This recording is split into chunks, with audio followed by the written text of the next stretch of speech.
أعوذ بالله من الشيطان الرجيم بسم الله الرحمن الرحيم السلام عليكم ورحمة الله وبركاته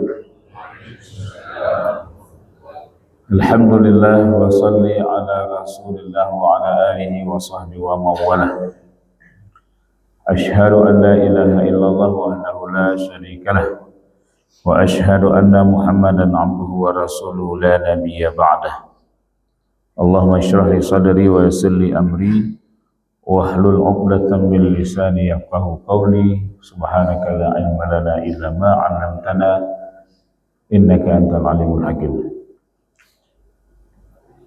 Hadirin sidang jamaah salat subuh yang dimuliakan oleh Allah Subhanahu wa taala. Di antara fungsi Al-Qur'an,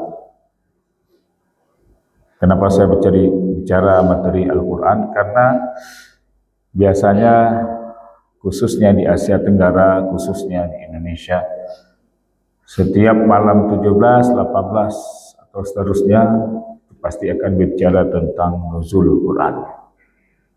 Itu proses tahapan turun Al-Quran. Ada 3 proses yang hakikatnya turunnya Al-Quran. Tapi dua tahapan yang sering dikemukakan oleh para da'i-da'i kita. Yang pertama, turunnya Al-Quran dari Lauhil Mahfuz ke Baitul Izzah. Itu turunnya sekaligus. Dari Al-Fatihah sampai An-Nas, maka turunnya sekaligus. Dan itulah yang sering diperselisihkan,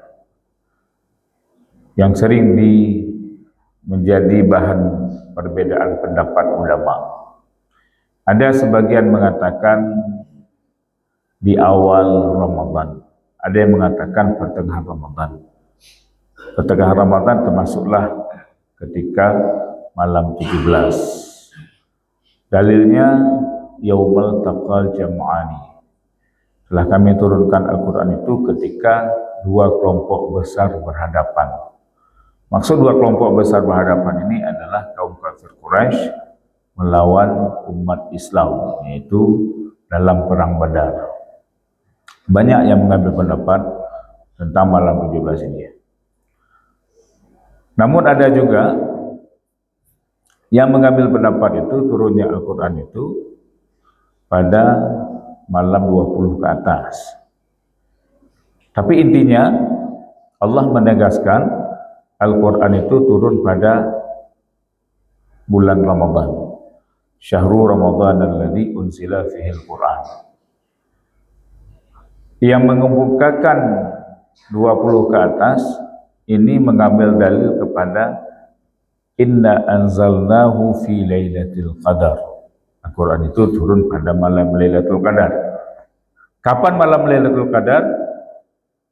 Ada hadis dari Rasulullah yang mengatakan taharrau Lailatul Qadar, cari Lailatul Qadar itu pada akhir 10 akhir Ramadan. Nah, maka semakin sempit berarti 10 akhir Ramadan. Nah, 10 akhir Ramadan tidak ada ciri khasnya, tidak ada penanggalannya kapan. Walaupun Rasulullah itu pernah mendapati Lailatul Qadar, ditanya oleh sahabat, tapi tiba-tiba Rasulullah lupa. Beliau lupa kapan. Ya, kehendak Allah, mungkin Allah cabut ingatannya sebentar dalam masalah Lailatul Qadar. Dan itu memberikan efek kepada kita, berarti kita diminta untuk mencari Lailatul Qadar itu. Tidak mesti pada malam ganjil, bisa jadi juga terjadi Lailatul Qadar itu pada malam genap. Walaupun banyak yang mengemukakan pendapat malam ganjil.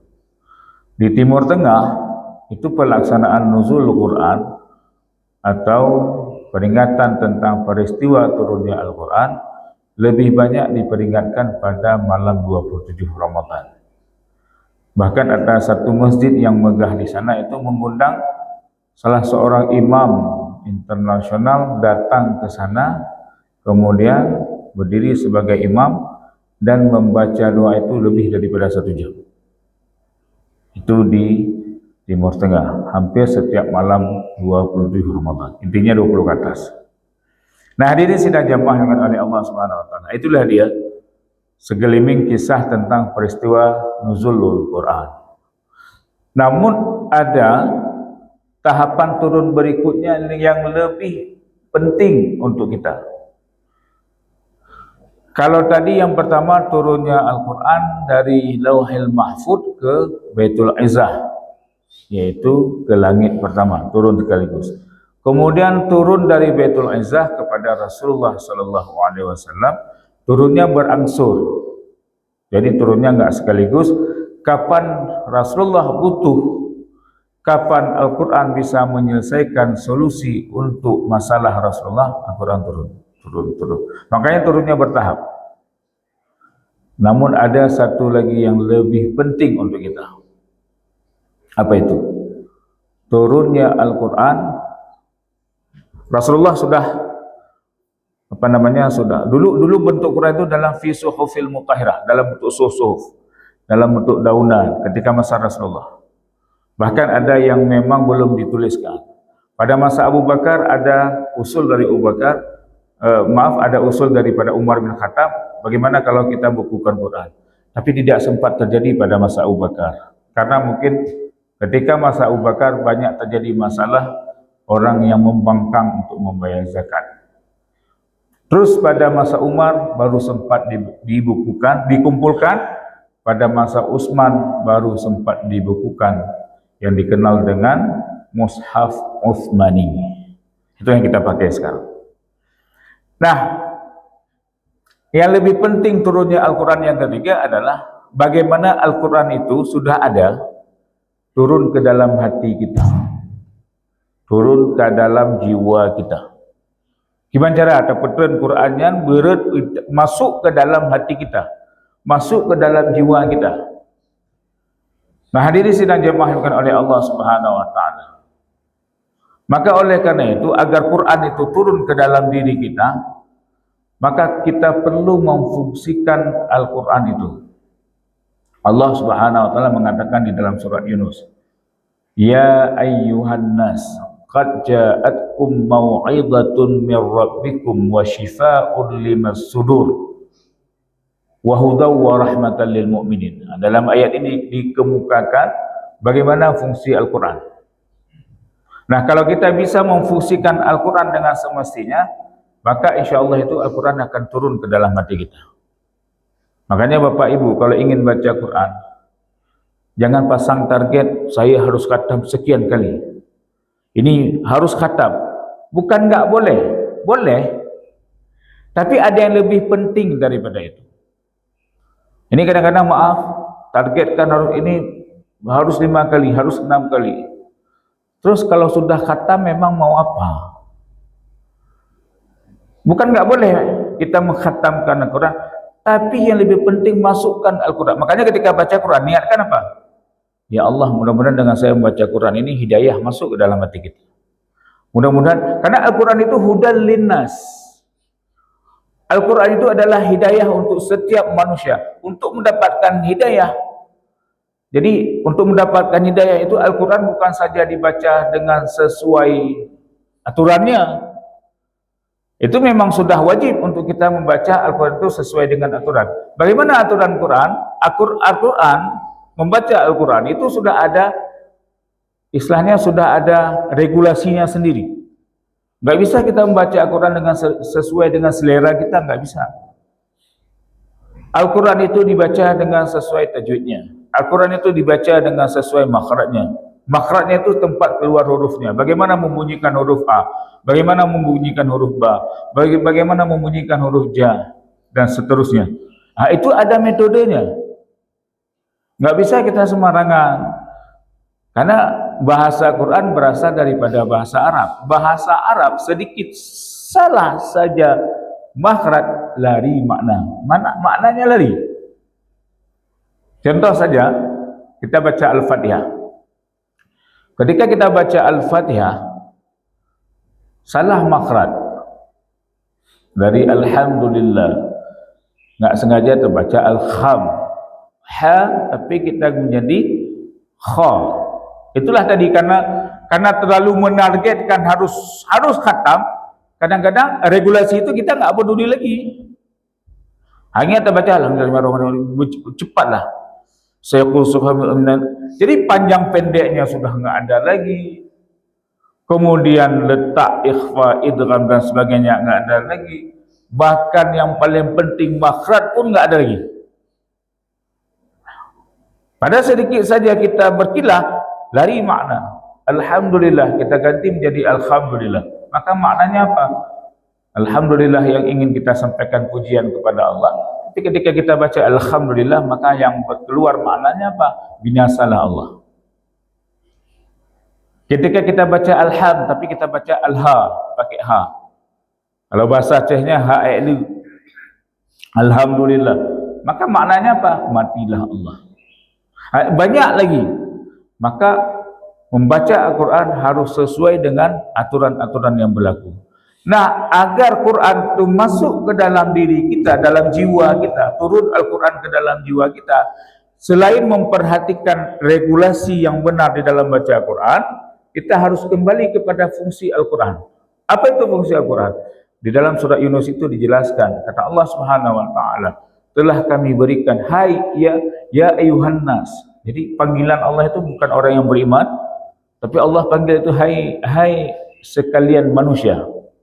Telah datang kepada kalian itu mau'izah. Nah, jadi fungsi Al-Quran pertama adalah mau'izah. Apa itu mau'izah? Mau'izah itu adalah pembelajaran. Apa pembelajaran di dalam Quran?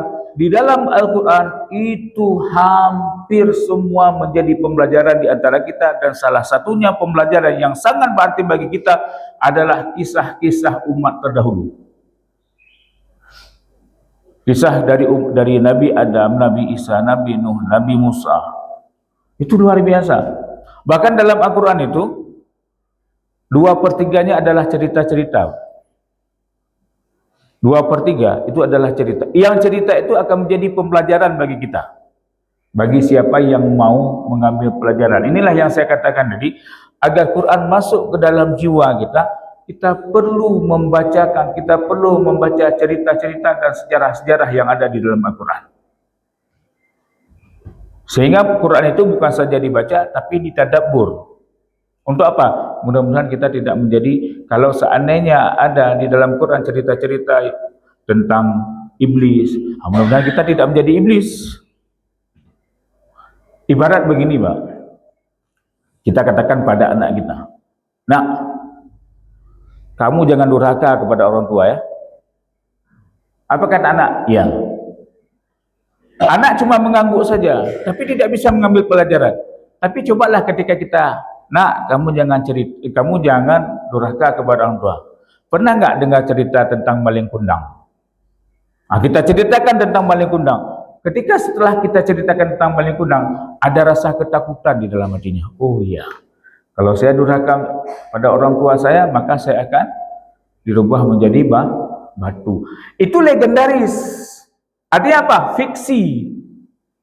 Di dalam Al-Quran 2/3 di dalam Al-Quran itu cerita-cerita, dan ceritanya itu bukan fiksi tapi non-fiksi. Artinya apa? Real, pernah terjadi.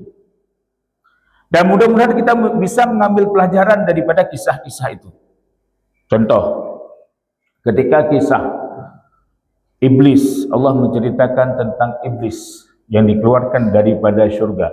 Iblis itu hebat, Pak. Iblis itu sudah pernah masuk syurga. Dia sudah berada di dalam surga, sudah pernah merasakan nikmatnya surga. Tapi sekali dia pernah berbuat sombong kepada Allah. Apa sombongnya? Apa kata Allah? Wahai Adam, wahai iblis, sujudlah. Kemudian iblis tidak mau sujud.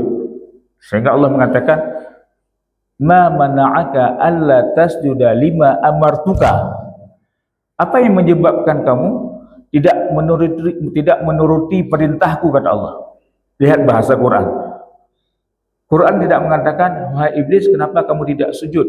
Tapi Allah mengatakan, hai iblis, kenapa kamu tidak mendengar perintahku? Kenapa engkau tidak mentaati perintahku? Ma amartuka. Apa jawab iblis? Ana khairun minhu. Saya lebih baik daripada dia. Dan lebih baik daripada siapa? Lebih baik daripada Adam. Saya diciptakan daripada api dan dia diciptakan daripada tanah. Lalu apa kata Allah? Engkau sombong. Kamu sombong. Karena kamu sombong, syurga itu bukan tempatnya orang sombong. Maka karena syurga itu bukan tempatnya orang sombong, ihbit, keluar. Keluar engkau daripada surgaku, kata Allah Subhanahu wa taala. Apa pelajarannya? Kita tidak boleh sombong. Enggak boleh sombong. Kalau ingin masuk syurga enggak boleh sombong. Iblis sudah pernah merasakan di dalam syurga. Hanya gara-gara dia sombong sekali dia sombong. Sekali Pak dia sombong, dikeluarkan oleh Allah. Kita sudah berapa kali sombong, Pak? Kita hidup di dunia, berapa kali sudah sombong? Berapa kali kita sudah angkuh? Sudah berapa kali kita merasa lebih hebat daripada orang lain? Anehnya, sudah sombong, tiba-tiba cita-citanya ingin masuk syurga. Ingin masuk syurga Jannatul Na'im, ingin masuk syurga Firdaus. Tapi sombong. Berapa kali kita sudah sombong? Iblis sekali sombong langsung diusir. Kira-kira masuk logika enggak? Kita ingin masuk syurga, tapi sombong, hojak-hojak bom. Merasa diri paling hebat, merasa diri paling paling kaya, paling dermawan, paling hebat. Sayalah, pokoknya saya. Itu sombong. Maka jangan pelihara sombong itu. Keluarkan dalam hati kalau ada rasa sombong itu. Kata Rasulullah, selamanya enggak la yadkhul jannah, enggak akan masuk syurga selama hati kamu masih dirasuki walaupun kesombongan itu sebesar zarrah. Zarrah besar atau kecil? Kecil.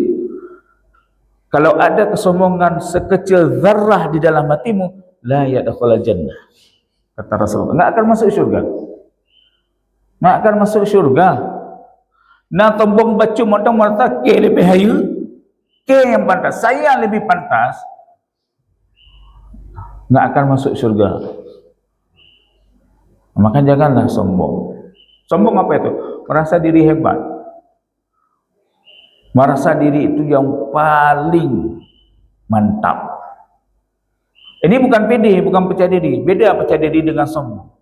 Sombong itu memang keluar dari sikapnya, dari wajahnya, dari ngomongnya. Dari ngomongnya. Seakan-akan dia sudah tahu segalanya ketika dia bicara ke ini. Itu namanya sombong. Jangan sombong. Maka bagaimana juga? Lepaskan sifat sombong itu. Bagaimana cara melepaskan sifat sombong? Ada di dalam Al-Quran. Nah, itu yang pertama. Kemudian di dalam Al-Quran ada lagi dikisahkan setelah tadi iblis keluar, kemudian Adam dikeluarkan. Bagaimana Adam dikeluarkan? Kata Allah, qala ya Adam uskun anta wa zawjukal jannah wa kula minha ragadan haitsu syi'tuma wa la taqraba hadhihi syajarah. Kata Allah Subhanahu wa taala, wahai Adam, tinggallah di surga ini. Silahkan ambil fasilitas yang ada di sini semua, silahkan engkau pakai. Aku enggak larang. Ajak istrimu juga. Mau tidur di sinilah, di sana, terserah, pakai semua. Tapi satu kata Allah. Apa kata Allah? Wala taqraba hadhihi syajarah. Jangan kau dekati pohon ini. Nah, ini kan ini semua perintah. Kata Allah pakai semua fasilitas di dalam surga. Pak, fasilitas di dalam surga, mala ainun ra'at wala uzunun sami'at. Yang mata itu belum pernah melihat. Bagaimana? Misalnya kita hari ini melihat nikmatnya hotel yang paling mewah di dunia. Itu belum seberapa dibandingkan dengan surga. Jadi mala'in, sesuatu yang mata itu belum pernah melihat. Ketika kita masuk surga, enggak pernah kita lihat ketika di dunia itu. Jangankan mata melihat, telinga pun belum pernah mendengar, dan belum pernah hati itu terdetak, oh begini, enggak pernah. Jadi bagaimana terkejutnya kita kalau kita dimasukkan ke dalam surga Allah Subhanahu wa taala. Jadi kata Allah kepada Adam, pakai, silakan pakai. Tapi satu, jangan pakai, yang ini jangan kau dekati. Ibarat kita dimasukkan ke dalam sebuah hotel bintang 5. Dimasukkan, silahkan wahai fulan, silahkan kamu pakai. Kamar mana yang ingin kamu pakai? Mau pakai deluxe kah? Mau pakai yang family kah? Silahkan pakai. Tapi tolong jangan masuk kamar ini. Yang ini jangan. Begitulah kata pimpinan hotel. Yang ini jangan. Ini yang ini tolong jangan dipakai. Tapi apa kata? Tapi bagaimana Adam? Rupanya Adam enggak tahan. Wala taqraba hadhihi syajarah, tetap beliau mendekati pohon itu. Padahal kata Allah, jangan kau dekati pohon itu. Kenapa? Kalau engkau dekati pohon itu, nanti kamu jatuh ke dalam kezaliman. Akhirnya apa? Adam terbuai dengan rayuan-rayuan daripada syaitan. Akhirnya akhirnya Adam mendekati pohon itu, dan akhirnya apa? Jatuh ke dalam kezaliman. Sehingga kata Allah, ihbit qul nahbitu minha jami'a, keluar. Karena di surga ini bukan tempat orang tamak. Bukan tempat orang tamak. Padahal sudah ada, semua fasilitas sudah ada, tapi tetap saja. Maka kata Allah, keluar.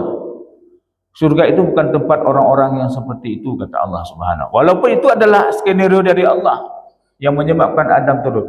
Tapi Adam enggak berhasil menahan.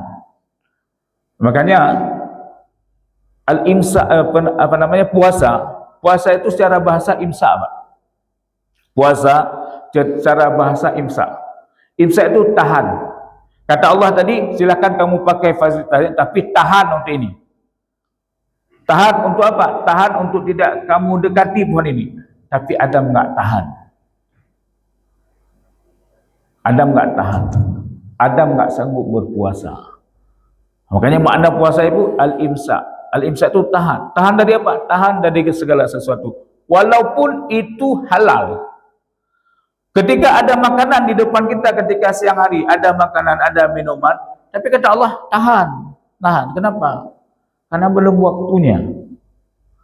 Belum sampai waktunya. Kita diminta tahan dari terbitnya fajar sampai terbenam matahari. Tahan. Jangan makan, jangan minum. Jangan kau dekati istri sahmu. Artinya jangan berjima. Maka diminta tahan. Padahal itu adalah sah-sah saja. Dalam artinya itu halal. Tapi kata Allah, tahan. Nah, makanya Allah membimbing kita dalam Ramadan ini agar kita lebih bersabar. Lebih tahan. Apalagi tahan? Tahan amarahmu. Tahan celaanmu, tahan mulutmu, tahan lidahmu, tahan matamu, tahan hidungmu, tahan telingamu, tahan. Makanya ibadah yang paling berat itu tahan, Pak.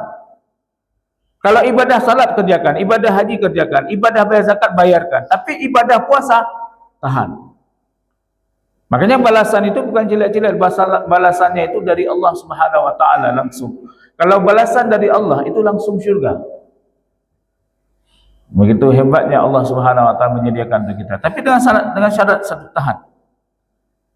Dan ternyata Pak, efek dari tahan itu sebenarnya kalau kita betul-betul berpuasa dalam bulan Ramadan ini, sanggup kita tahan, ada efek selesai Ramadan nanti. Kenapa banyak di jalan itu banyak terjadi kecelakaan? Orang enggak sabar. Orang enggak tahan. Ketika lampu merah dia main serobot saja. Padahal itu sudah lampu merah. Tanda lampu merah apa? Berhenti kan? Berhenti. Lampu kuning, jaga-jaga, hati-hati. Lampu hijau, baru lewat. Tapi ini lampu merah, ada yang menerobos. Akhirnya apa? Yang sebelah sana sudah hijau. Akhirnya tabrak. Banyak terjadi kecelakaan. Penyebab perceraian. Tanya sama Ustaz Nazri. Apa penyebab perceraian?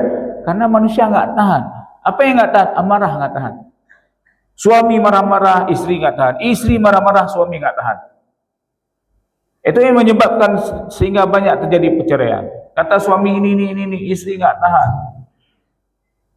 Isteri bertengkar dengan suami. Akhirnya apa? Suami terus dibisik. Syaitan itu pandai sekali dia bermain ketika kita marah dengan hadap isteri kita.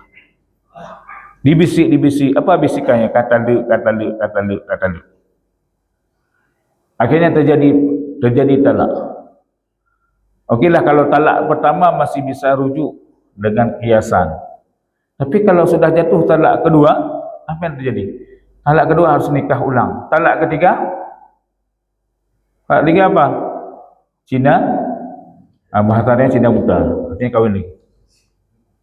Setelah talak tiba-tiba dimunculkan lagi hajat misalnya. Hajat kepada isteri kita. Inilah yang paling bahaya.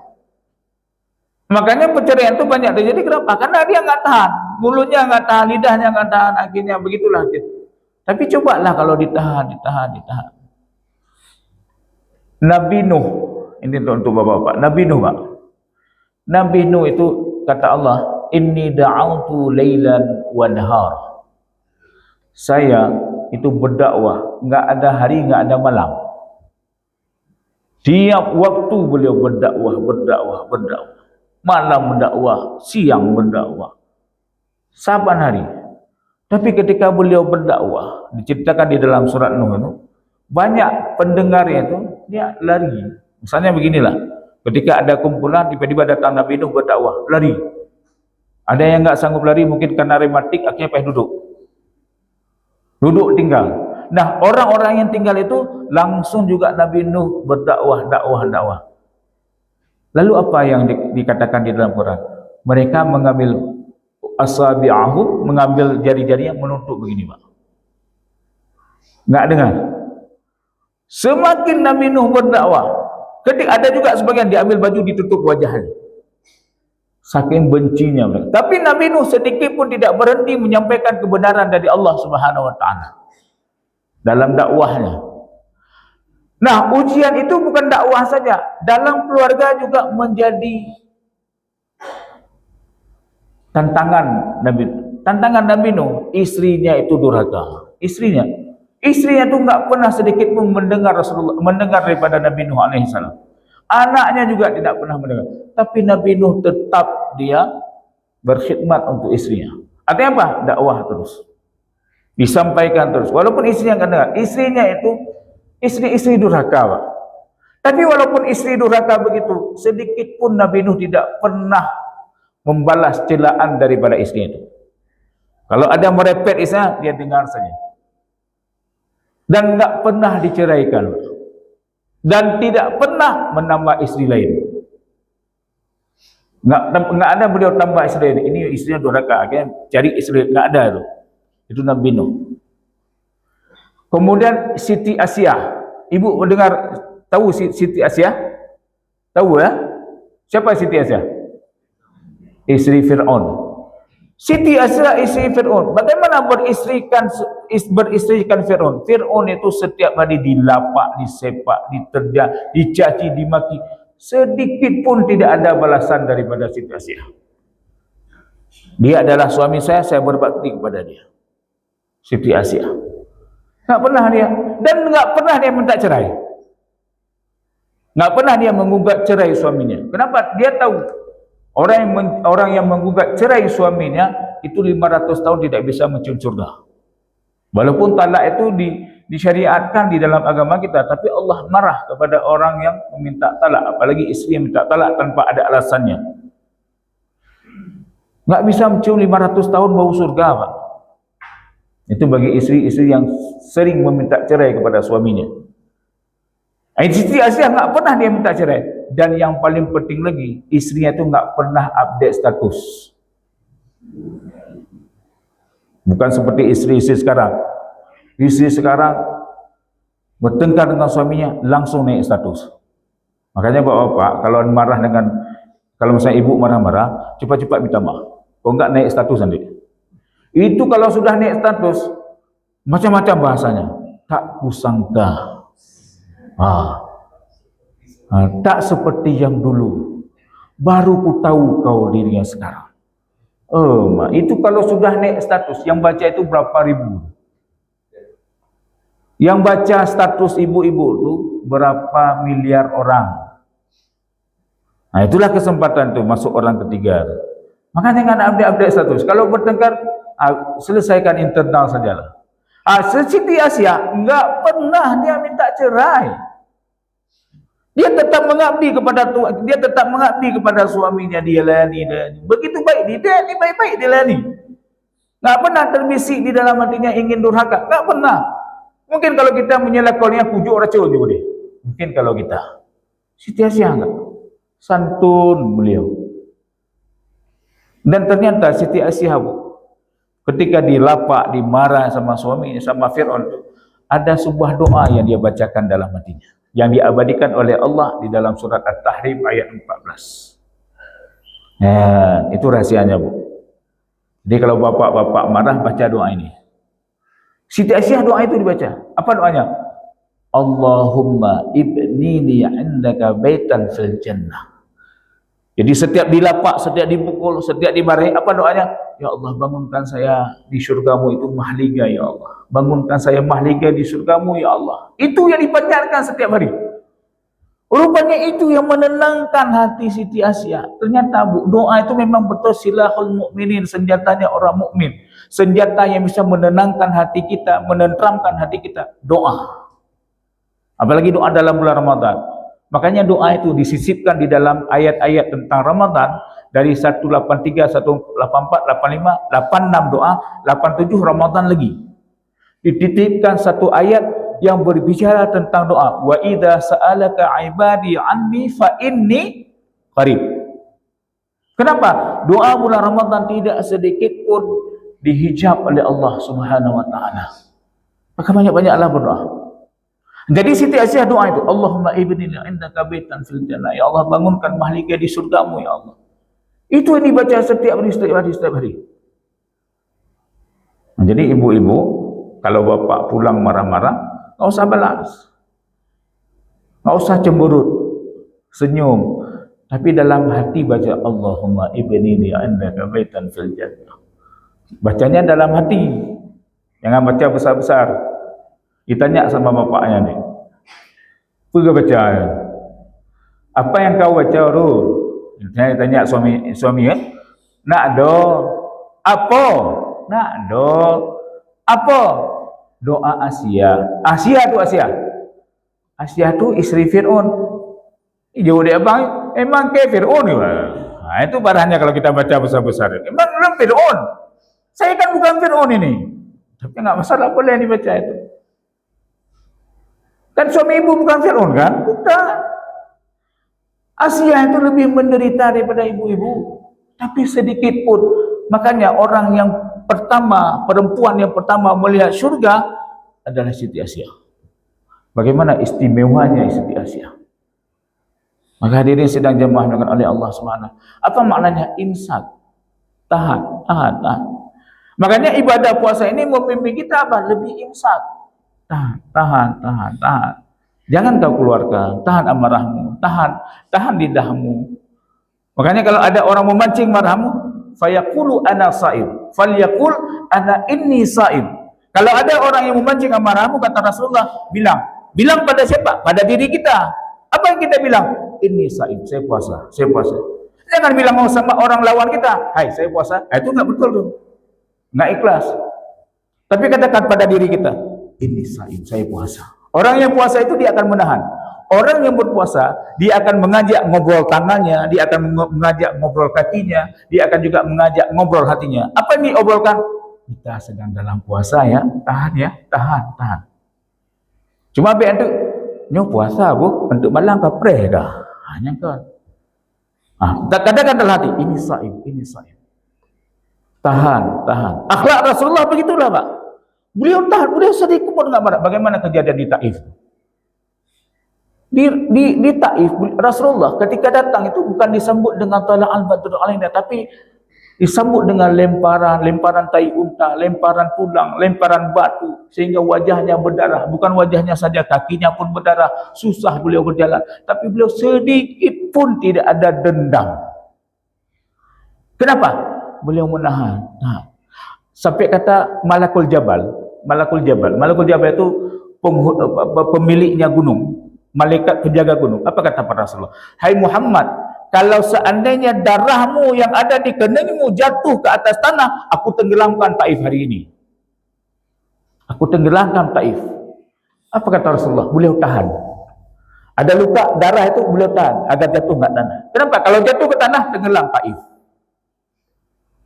Mungkin kalau kita ni begah lagi, hai Ustaz Afan, yang nyerut darah ka ku pabi awak kampung minum lo, mesti saya turunkan. Kenapa? Orang yang marah kepada kita misalnya. Tapi tidak dengan Nabi Muhammad. Apa masalahnya? Tahan. Imsak. Ini saib, saya dalam keadaan puasa. Puasa sedang membentuk kita demikian, agar kita bisa menahan, tidak bercela, tidak berbuat yang sia-sia. Semua tahan. Maka Nabi Adam AS tidak berhasil ya. Kenapa? Tamak. Padahal sudah ada. Yang kana memang kana. Kenapa enggak dipakai itu yang ada? Dipakai yang sudah ada. Yang dilarang jangan dipakai. Kenapa? Dipakai aja fasilitas yang sudah disediakan oleh Allah. Pakai. Baju sudah rancak, tapi beli lagi yang lain. Ya Bu. Tas sudah bagus. Tas lama masih okey, tapi karena tas lain. Akhirnya beli tas lain lagi. Ada ibu-ibu begitu sini? Enggak. Ada? Nah, enggak ada. Pada tas itu sudah bagus, tapi waktu lepas tu pakai dengan baju, hana cocok, hana apa nanti? Hana matching. Hana matching tu. Akhirnya ini harus beli lain ni ya. Kenapa? Karena tasnya enggak cocok dengan baju. Ni ibu-ibu mula lagi apa? Ni ibu-ibu ni dia, ini bukan ibu-ibu di sini, ibu-ibu di tempat lain. Itu kalau sudah belanja, misalnya, makanya bapak-bapak tu kalau jangankan belanja baju, belanja jilbab saja kan susah hati ya. Kenapa?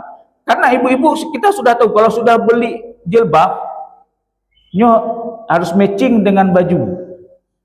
Kalau sudah matching dengan baju, harus matching dengan rok. Titik patu harus matching. Padahal banyak kali sudah baju, tapi itulah karena enggak matching akhirnya beli lain.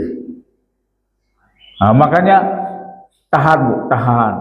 Kalau masih ada yang lama masih bisa dipakai, pakailah. Kalau memang ada masih tas yang masih rancak, pakailah itu dulu. Jangan beli yang lain dulu. Tunggu hancurnya dulu. Begitulah. Istilahnya apa? Di sini enggak ada.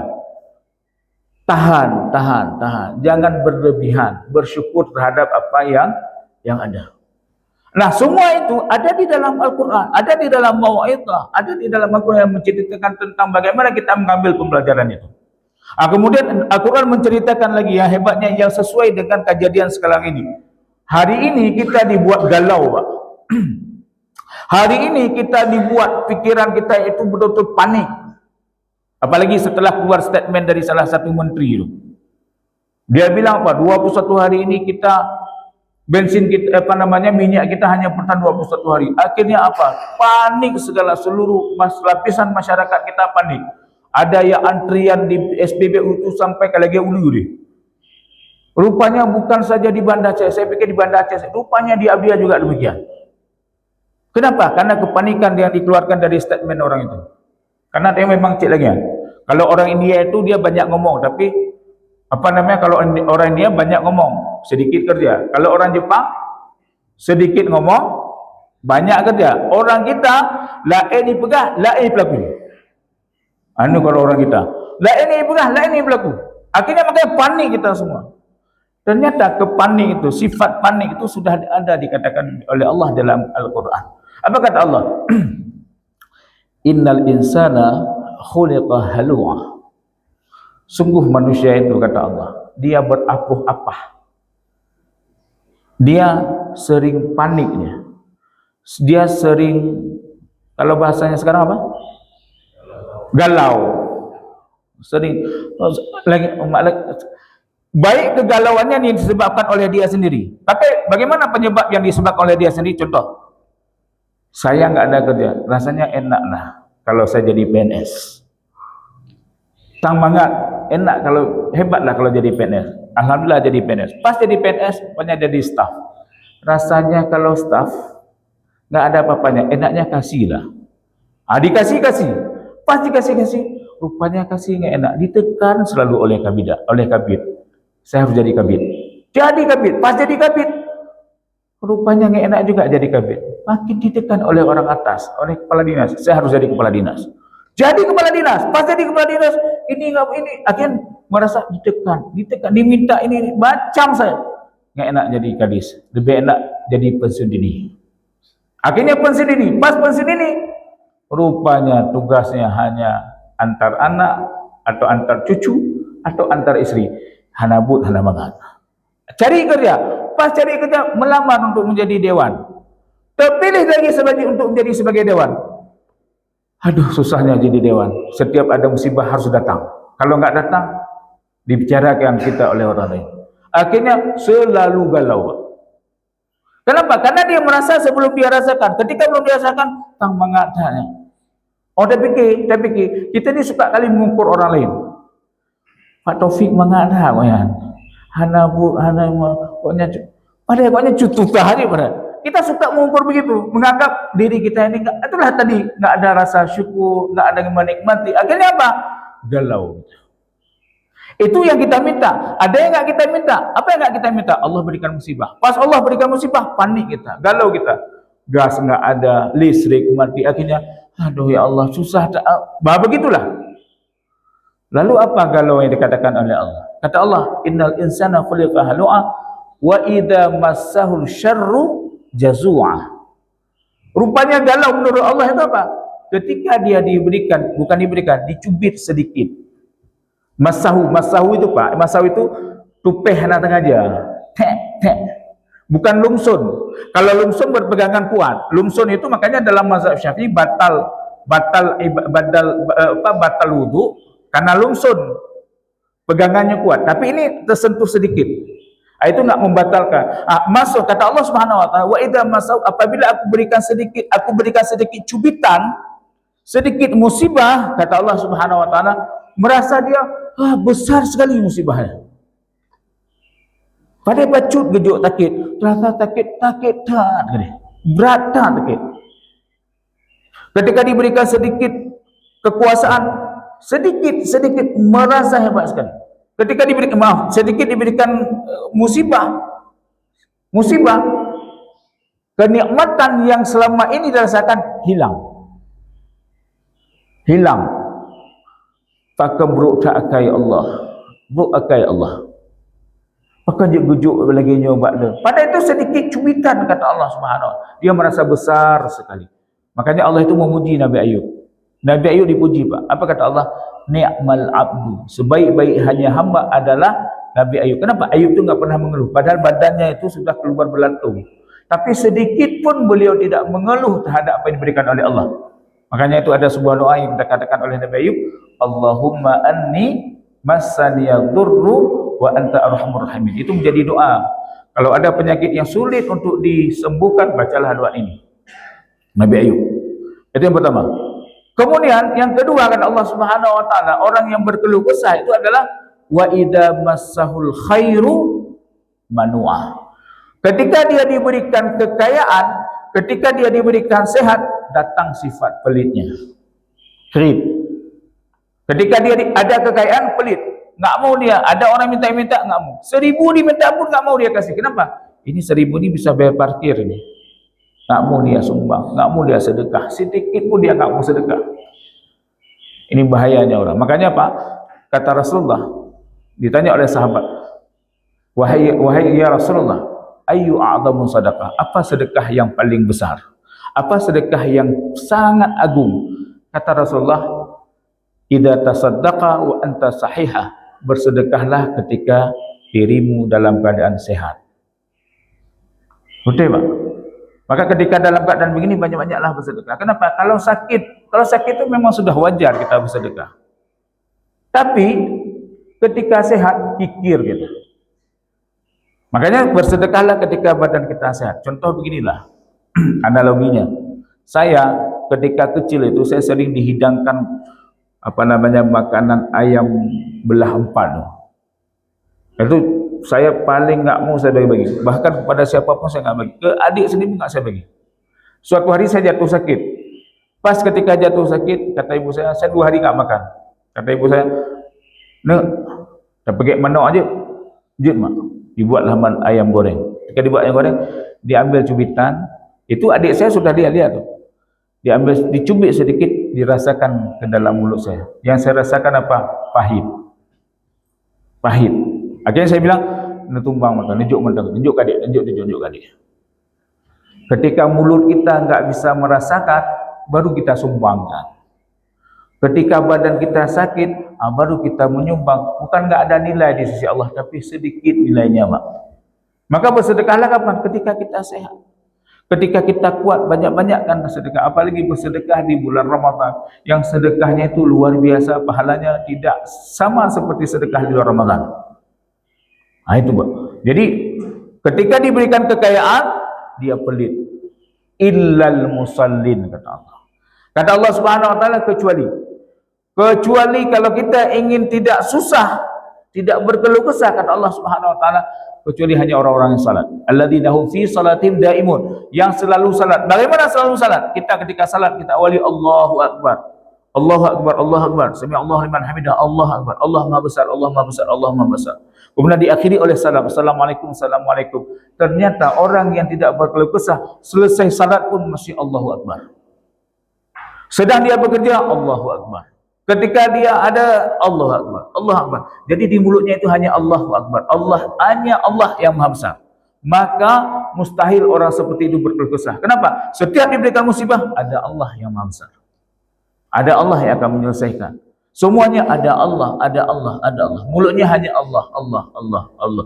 Artinya apa? Ada Allah yang lebih menguasai daripada yang lain. Maka pasangkan niat itu. Kemudian yang kedua, kata Allah Subhanahu wa taala, alladzina hum fi amwalihim haqqun lis-sa'ili wal ma'lum. Jadi dia merasa setiap harta yang masuk itu ada hak orang lain, Pak. Setiap harta yang masuk ke dalam diri dia, baik sedekah dia, ada orang rezeki dia, baik honor dia, baik gaji dia, dia merasa ada hak orang lain di sana. Hak siapa? Hak orang-orang yang minta ataupun orang yang tidak meminta. Mana hak orang minta? Kadang-kadang datang ke rumah kita, dia minta sedekah sedikit, kasih. Itu yang minta-minta. Ada yang nggak minta-minta, tapi dia berhak, tapi dia nggak mau minta-minta. Karena ada sebagian daripada itu. Ada sebagian orang, dia nggak minta-minta, tapi pantas menerima sedekah, pantas menerima zakat fitrah, tapi dia nggak minta. Ini kita sebentar lagi akan kita rasakan di zakat fitrah. Nanti akan hadir, nunjuklah ke JH, nunjuklah ke JH, nunjuk ke JH, nunjuk ke JH. Tanda UPO. Nunjuk. Tapi ada orang, dia nggak minta sedikit pun, tapi dia berhak. Ini harus kita jaga, Pak. Dia malu menadahkan tangan seperti ini. Tapi dia berhak, maka berikan. Namanya al-mahrum. Artinya apa? Mereka menjaga agama Allah. Mereka menjaga agama kita. Mereka tidak mau mempermalukan agama kita. Pakai baju koko, pakai kopiah, kemudian dong jalan. Mereka nggak mau seperti itu. Makanya Pak, kalau Bapak lewat ke Banda Aceh, kalau ada, nanti akan bertemu dengan ibu-ibu yang jual koran. Nenek-nenek jual koran. Nenek-nenek jual koran. Ketika kita tanya, saya pernah tanya, kenapa ibu jual koran? Untuk mencukupi kebutuhan di rumah, Pak. Dia nggak mau meminta seperti ini, tapi dia rela berjual koran. Maka kalau misalnya bapak ibu berjumpa, belilah. Walaupun di koran, walaupun di rumah itu sudah banyak koran, belilah. Kenapa? Dia sudah mau menjaga agama kita. Kemudian ada lagi, kalau di lampu merah Jabodetabek, bapak lewat tuh, di daerah seberang dari Polres, dulu Polres. Itu ada bapak-bapak, dia buta. Dia menjual mainan-mainan dia jual. Pas ketika lampu merah, dia datang tiap mobil diketoknya, tongkat satu, diketoknya, Enggak dipaksa, tapi jual mainan. Mainan tu enggak mahal. Ada yang 5.000, ada yang 3.000, ada yang 10.000 paling mahal. Lihat bagaimana mereka menjaga. Maka kalau bapak berjumpa belilah. Kenapa? Karena dia sudah menjaga agama kita. Itu adalah orang-orang al-mahrum. Al-mahrum itu orang-orang yang menjaga agamanya, menjaga jati dirinya. Dia rela untuk tidak minta-minta, tapi dia rela untuk berusaha. Mau dia berusaha. Ada anak-anak lagi, dia jual timun. Jual timun. Itu harga timun itu cuma 10.000. Kalau memang kita jumpa, belilah. Dia enggak mau minta-minta. Kan ada juga nanti, ada macam-macam di Banda Aceh sekarang. Ada manusia milenium apa? Manusia silver apa? Silver manusia yang dicat itu tubuhnya, dikutuk-kutuk. Macam-macam. Kita lebih baik kita beli yang mereka jual. Itu lebih bermanfaat dan lebih berfaedah menjaga mereka. Ini juga ada kadang-kadang pas kita berhenti dipanggil anaknya. Kenapa dari mana anak? Oh dari sana. Dengan siapa sih? Dengan ibu. Terus kenapa minta? Kenapa nih jual ini? Banyak pertanyaan-pertanyaan. Pas lewat lampu merah enggak ada dibeli. Tanya-tanya mentong. Pas lampu hijau lewat dia. Kan sayang. Maka belilah. Kenapa? Itu lisaili wal mahrum. Ada hak kita. Ada hak kita. Yang mungkin dalam hak kita itu ada hak orang lain. Maka orang yang tidak berkeluh kesah, dia selalu prasangka setiap uang masuk pasti ada hak orang lain. Dan ketika kita memberikan itu tidak pernah memiskinkan kita. Betul, enggak pernah memiskinkan kita. Apalagi sedekah makanan. Sedekah makanan itu sangat bermanfaat. Makanya banyak-banyaklah membalet orang lain. Ya, banyak-banyaklah membalet orang lain. Kenapa? Ketika membalet itu ini kadang-kadang kita menghindar. Pas makan, pas bayar menghindar itu. Yang menghindar kredit. Orang pelit itu Orang pelit itu banyak dicerca. Allah saja benci kepada orang pelit. Sampai Allah katakan, sayutawaquna ma bakhilu bihi fi yaumil qiyamah. Saya akan gantungkan di lehernya itu apa yang dia pelit. Kalau kita pelit nak mengeluarkan zakat mal, diambil zakat mal itu harta kita digantungkan di leher kita pada hari kiamat nanti. Sampai bungkuk kita. Allah benci. Malaikat juga benci. Setiap pagi itu malaikat berdoa untuk orang yang suka bersedekah. Apa kata malaikat yang pertama? Ya Allah, limpahkanlah rezeki itu dia. Doublekanlah rezeki dia. Perbanyak rezeki dia ya Allah. Berkahilah rezeki dia ya Allah. Ada satu lagi malaikat mendoakan apa? Bagi orang yang pelit. Tak mau dia keluarkan sedekah sedikit pun. Apa kata malaikat? Ya Allah, hancurkan harta dia ya Allah. Binasakan dia ya Allah. Datangkan KPK pada dia. Itu kalau misalnya kalau kita. Begitu doa malaikat kepada orang pelit. Manusia sendiri pun enggak suka ada orang pelit. Orang pelit pun enggak suka dengan orang pelit. Betul iman? Urang krit hana galak ke urang krit. Mungkin kalau suka itu di awal-awal. Di pertama-pertama mungkin suka pertama-tama. Kenapa? Karena belum kenal. Contoh saya dengan Ustaz Nazri. Tiba-tiba selesai nanti puasa, selesai misalnya ini ceramah saya malam, nanti Ustaz selesai ceramah kita minum kopi. Makan kita lontong semua. Pas makan selera, menurut kita selera kita pesan. Pas bayar Ustaz Nazri. Besoknya ketemu lagi, ayo makan lagi Ustaz, makan lagi. Yang bayar Ustaz Nazri. Hari ketiga yakin saya, enggak mau lagi saya jumpa dengan Ustaz itu. Masa tiap hari kita bayar? Tapi Ustaz Nazri enggak begitu. Tapi benci dia. Orang bakhil tu banyak kali akalnya, Pak. Orang kredit cukuplah kan. Watebak pajuhnya temangat leh. Cerita lagak tak cerita. Cerita ini cerita tu macam banyak cerita.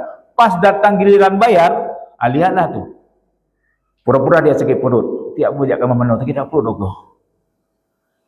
Ataupun pura-pura terima telefon. Halo. Padahal telefon enggak ada bunyi tu. Tapi karena kasir yang datang, dia pura-pura angkat telefon. Pelit, menghindar daripada bayar. Itu pelit bahasa Arabnya bakhil. Artinya apa? Dia tidak boleh uangnya diberikan kepada orang lain. Uang kita enggak boleh keluar untuk orang lain. Itu pelit. Tapi ada lebih parah daripada pelit. Tahu tak? Lebih parah daripada pelit. Kalau pelit, uang kita enggak boleh keluar untuk orang lain. Tapi ada lebih parah, namanya syuh. Sudah pernah saya sampaikan. Syuh. Apa itu syuh? Kalau pelit, uang kita nggak boleh keluar untuk orang lain. Kalau syuh, uang kita nggak boleh keluar untuk kita. Ibang pelit loh. Maka jangan jadi orang pelit. Jadilah seperti Abdurrahman bin Auf. Abdurrahman bin Auf itu, Abdurrahman bin Auf orang yang tidak pernah ditakdirkan miskin. Nggak pernah ditakdirkan miskin. Walaupun beliau pernah minta miskin. Ya Allah, miskinkan saya. Kenapa? Karena beliau pernah mendengar orang masuk syurga, orang kaya masuk syurga pakai merangkak. Kapan masuk syurganya? Maka diinfakkan seluruh hartanya di jalan Allah. Semua. Kecuali kurma busuk. Itu yang tidak beliau infakkan. Dan ternyata miskin beliau hanya 2 hari. Setelah beliau infakkan seluruh hartanya, tinggal kurma busuk, jatuh miskin. Tiba-tiba 2 hari berikutnya datang saudagar dari Yaman. Saudagar dari Yaman ini, di Yaman itu sedang dilanda sebuah wabah, mematikan seluruh binatang. Dan ternyata Allah takdirkan obat dari wabah itu adalah kurma busuk. Lihat ketika Allah berkehendak. Datang saudagar ini ke Madinah, dicari Abdurrahman bin Auf. Dibeli semua kurma busuk itu. Kaya lagi beliau. Kenapa? Karena konsepnya apa? Suka memberi. Suka memberi beliau, suka meninfak, enggak pelit. Suka setelah terima beliau kasih. Tahu? Terima kasih. Setelah beliau terima, kasih. Terima, kasih. Bukan terima kasih titik. Terima koma, kasih baru titik. Gilanya adik. Rupanya hidup itu memang begitu, Pak. Kita setelah terima, banyak-banyak kasih. Setelah kita terima, kita kasih. Apa kita kasih? 2,5% zakat. Infak, sedekah, itu terserah, bebas. Jadi hidupnya setelah terima, kasih. Jangan terima kasih. Baju dekor, terima kasih Pak, terima kasih. Akhirnya bertumpuk harta dia.